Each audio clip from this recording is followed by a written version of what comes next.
नमस्कार साथियों, गुलविंदर जी के स्टडी में आप सभी का बहुत बहुत स्वागत है। दोस्तों, जैसा कि आप सभी को मालूम है, देश का सबसे बड़ा चुनाव लोकसभा चुनाव समाप्त हो चुके हैं और उसके परिणाम भी 4 जून को घोषित किए जा चुके हैं। दोस्तों, ये चुनाव 2024 का कई ऐतिहासिक रूप से मायने रखता है, क्योंकि इस चुनाव में कई महत्वपूर्ण परिवर्तन और बदलाव देखने को मिले हैं और इसलिए इस परिवर्तन से जुड़े हुए कई महत्वपूर्ण प्रश्न पेपर में आपके पूछे जाने हैं। तो दोस्तों, हमने सभी महत्वपूर्ण प्रश्नों को लेकर आपके सामने हम आ गए हैं, ताकि आपको परीक्षाओं में किसी प्रकार की दिक्कत अथवा समस्याओं का सामना ना करना पड़े। तो दोस्तों, वीडियो में प्रत्येक प्रश्न बहुत ही ज़्यादा इंपॉर्टेंट है, इसलिए वीडियो को पूरा देखिएगा। हमने चुनाव और कैबिनेट मिशन से संबंधित और भी कई सारी वीडियो तैयार किया है। आने वाले वीडियो में कैबिनेट मंत्रियों के बारे में भी आपको जानने को मिलेंगे। तो दोस्तों, बिना समय गवाए हम आते हैं पहले प्रश्न की तरफ। पहला प्रश्न है दोस्तों, पहला प्रश्न है, आम चुनाव 2024 में लोकसभा की कुल सीटों की संख्या कितनी थी?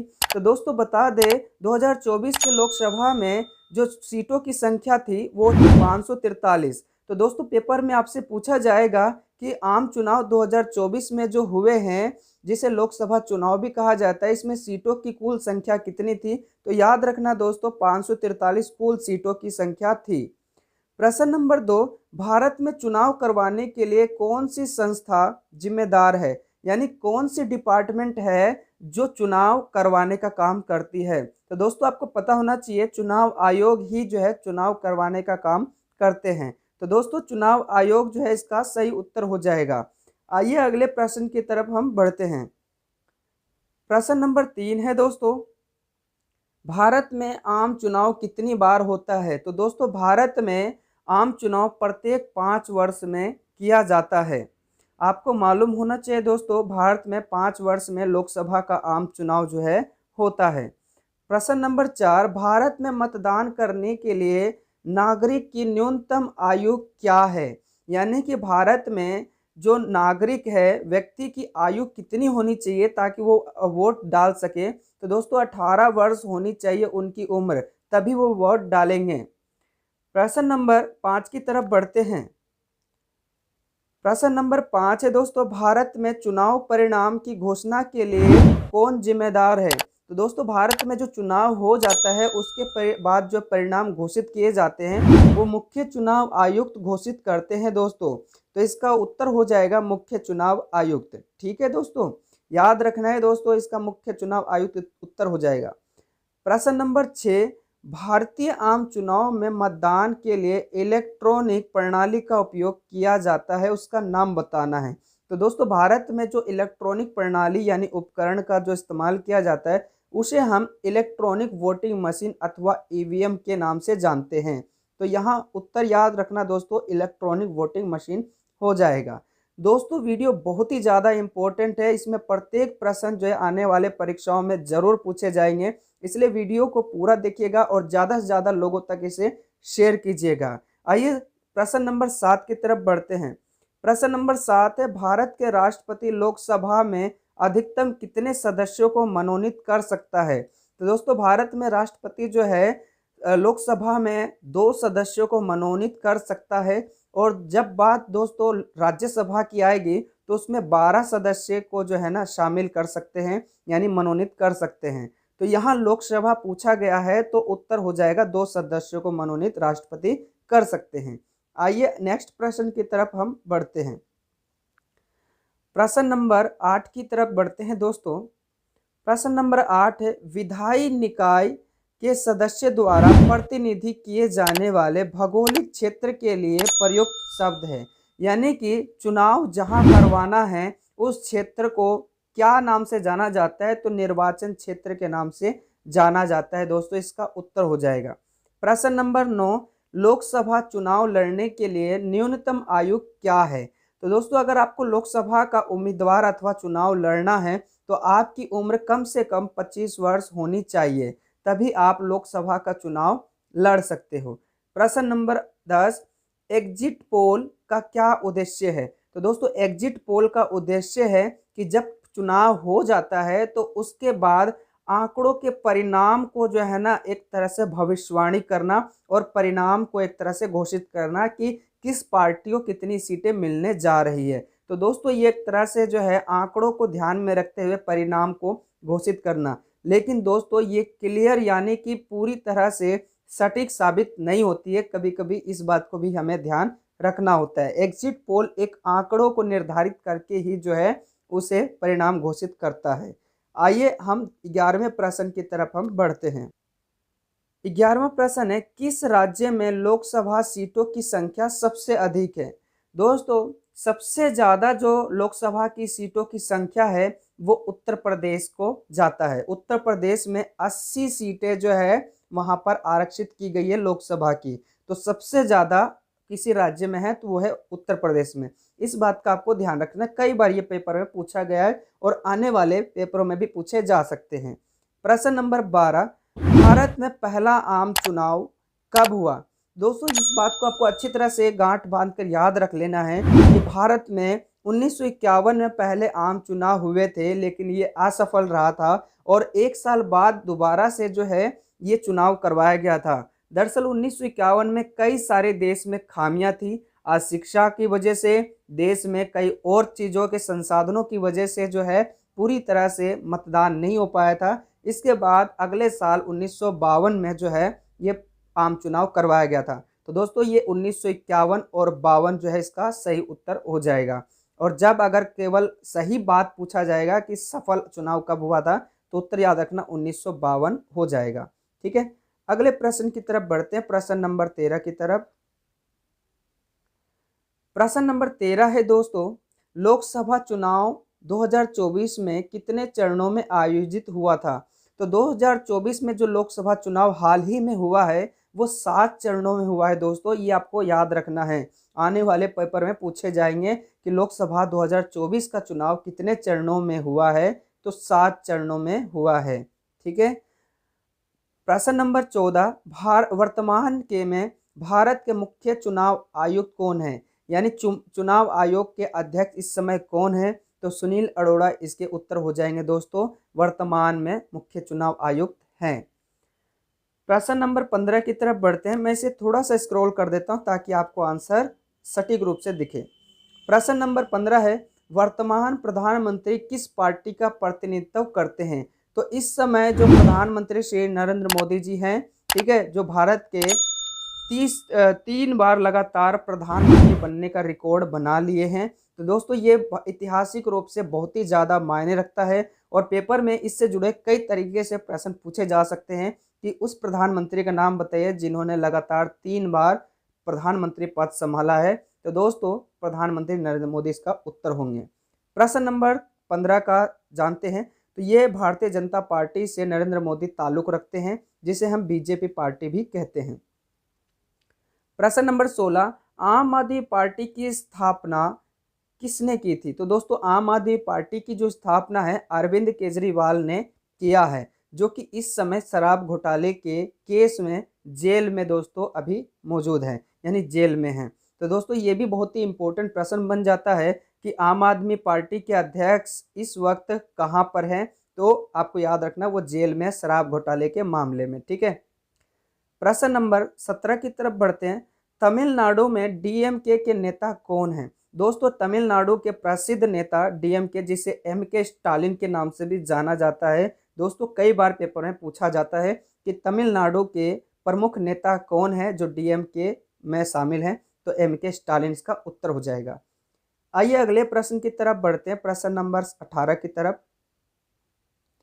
प्रश्न नंबर 18 है दोस्तों, कौन सी राजनीति पार्टी कमल के फूल का प्रतीक का उपयोग करता है? दोस्तों कौन सी पार्टी कमल का फूल का प्रतीक इस्तेमाल करता है? ये सभी को पता है दोस्तों, कमल का फूल जो है बीजेपी पार्टी का प्रतीक है, जिसे हम बीजेपी अथवा भाजपा के नाम से भी जानते हैं। और वर्तमान में केंद्र सरकार यानी कि नरेंद्र मोदी जी भी बीजेपी से ही जो है बीजेपी से ही जुड़े हुए हैं, तो उत्तर हो जाएगा बीजेपी। प्रश्न नंबर 19, कौन सी राजनीतिक पार्टी हाथ के प्रतीक का उपयोग करता है? तो दोस्तों हाथ का जो प्रतीक है वो कांग्रेस पार्टी का जो है प्रतीक है दोस्तों, तो इस्तेमाल जो करता है ये हाथ का वो है एक प्रकार से कांग्रेस पार्टी।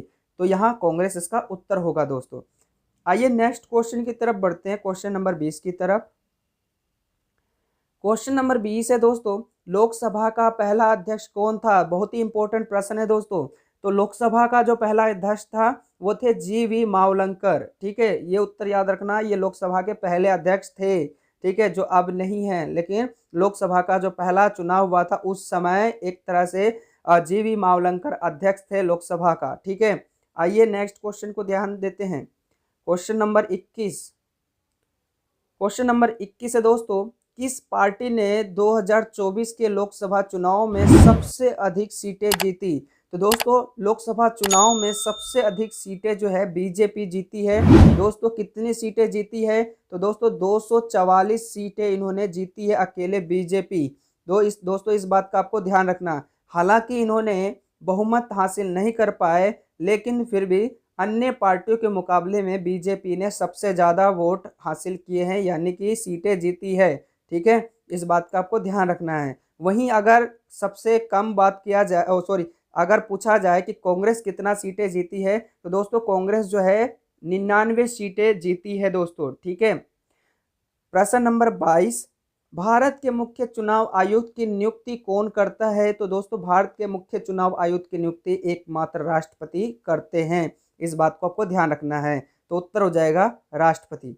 आइए नेक्स्ट क्वेश्चन की तरफ बढ़ते हैं, क्वेश्चन नंबर 23 की तरफ। क्वेश्चन नंबर 23 है दोस्तों, लोकसभा चुनाव 2024 कब शुरू हुआ? बहुत ही इंपॉर्टेंट प्रश्न है दोस्तों। हालांकि शुरू तो हुआ था, लेकिन लोगों को याद नहीं रहता है कि ये चुनाव कब हुआ था शुरू। तो आपको याद रखना है, पहला चरण जो है लोकसभा का 19 अप्रैल 2024 में शुरू हुआ था, और यहीं से लोकसभा चुनाव की शुरुआत हुई थी। तो 19 अप्रैल 2024 को लोकसभा का पहला चरण शुरू हुआ था वोट के लिए। ठीक है, तो उत्तर याद रखना 19 अप्रैल 2024 इसका उत्तर होगा। प्रश्न नंबर 24, लोकसभा चुनाव 2024 में पहली बार कितनी संख्या में मतदान हुआ? मतदान कितनी परसेंटेज कितना वोट हुआ था? तो 85 लाख वोट हुआ था दोस्तों, जो कि अब तक का सबसे बड़ा रिकॉर्ड माना जाता है। ठीक है, आइए नेक्स्ट क्वेश्चन की तरफ बढ़ते हैं, क्वेश्चन नंबर 25 की तरफ। लोकसभा में सबसे अधिक निर्वाचित क्षेत्र किस राज्य में है? यानी सबसे ज्यादा सीटें किस राज्य को मिला है या कहां पर है? दोस्तों अभी अभी हमने क्वेश्चन का आंसर देखा था, उत्तर प्रदेश का उत्तर हो जाएगा दोस्तों। ठीक है, क्या हो जाएगा? उत्तर प्रदेश। प्रश्न नंबर 26, मध्य प्रदेश में वर्तमान में कुल सांसद कितने हैं? यानी कि सीटों की संख्या कितनी है? तो 29 इसका उत्तर हो जाएगा दोस्तों। 29 सांसद मध्य प्रदेश में हैं।